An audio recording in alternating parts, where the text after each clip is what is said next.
முன்னோட்ட காட்சின்னு அபிஷியலா அவங்க இன்னும் வெளியிடல. அவங்க வெளியிடுறதெல்லாம் நீங்க வர்றதெல்லாம் பார்க்கறதெல்லாம் வெறும் வெறும் எங்கேயோ லீக் ஆன ஒண்ணு. இது ஒரு வேளை அவங்க எடுக்காம இல்லையேங்க லீக்கு. இப்போ உதாரணத்துக்கு இது ஏற்கனவே சென்சார் போய் ஒருவேளை கட் பண்ணியிருப்பாங்க. சென்சார் கூட கட் பண்ணியிருக்கலாம். இதெல்லாம் கட் பண்ண வேண்டியது.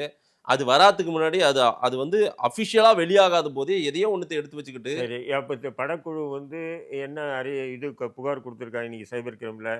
இந்த சென்சார், அதாவது இந்த காட்சிகள் வந்து முன்னோட்ட காட்சின்னு சொல்லிட்டு நிறைய வருது, லீக் ஆகிருக்கு. இந்த லீக் காட்சிகள் எல்லாம் தடை பண்ணணும். அப்போ இந்த லீக் காட்சிகள்லாம் அவங்களுக்கு தான் சொல்லி ஒப்புதல் வாக்குமூலம் கொடுக்குறாங்களா இல்லையா? அதாவது ஜனநாயகன் படத்தினுடைய லீக் காட்சிகள் லீக் ஆகிட்டே இருக்கு, இந்த காட்சிகள் எல்லாம் தடை பண்ணும். நீங்கள் ஃபேஸ்புக்கில் போட்டால் போக மாட்டேங்குது. ஃபேஸ்புக்கில் போட்டால் உடனே ரிமூவ் பண்ண சொல்லி வருது. ஏன்னா இவங்க ஏற்கனவே ஃபேஸ்புக்கில் புகார் சொல்லிட்டு இருக்காங்க போல இருக்கு, வரல. பட் எக்ஸ் தளத்தில் மட்டும்தான் அது வந்து கொஞ்சம் ஓடுது அந்த காட்சி, முன்னோட்ட காட்சி. ஃபேஸ்புக்கில் வரல, புரியுதுங்களா? அப்படின்னும் போது அப்போ இந்த படத்தினுடைய காட்சிகள் அமைச்சது இவங்க தானே. நான் என்ன சொல்கிறேன், இது வந்து முழு படத்தை பாருங்கள், அது இப்படி இருக்கும் அப்படி இருக்கும் அப்படி இல்லை.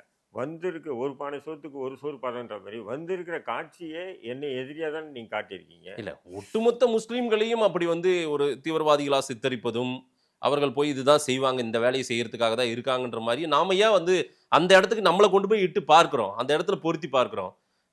ஏன்னா விஜய் வந்து இதுதான் ஃபர்ஸ்ட் டைம் சொன்னா சார், விஜய் விடுங்க சார், விஜய் கதாபாத்திரம் சார், அவ்வளவுதான், போய் நடிக்கிறவர் சார், நடிகர் சார், அதுல முகம் சார், அவ்வளவுதான். உங்களுக்கு நல்லா தெரியும் விஜய் கதாபாத்திரம் ஒரு நடிகை, அவனை ஏன் நீங்க கார்னோட் பண்றீங்க? ஒருமையில வேண்டாம், அதை தவிர்த்துருங்க. சரி, அரசியல் தலைவர் இன்னைக்கு எப்படி கார்னோட் பண்றேன்றீங்க? நான் கேட்கிறேன், ஒரு மாஸ் ஹீரோ இவனுங்க தான் வந்து முடிவே பண்ணும் எந்த கதை எடுக்கணும், இவங்க தான் எந்த நாயகி தன் கூட நடிக்கணும், இவங்க தான் முடிவு பண்ணுவாங்க எந்த இசையமைப்பாளர் தன்னுடைய படத்தில் வைக்கணும், இவங்க தான் எந்த தயாரிப்பாளர் பேரை போடணும், எல்லாமே இவங்க முடிவு பண்றது தான். அது இல்லைன்னு சொல்லி நீங்க மறுப்பீங்களா?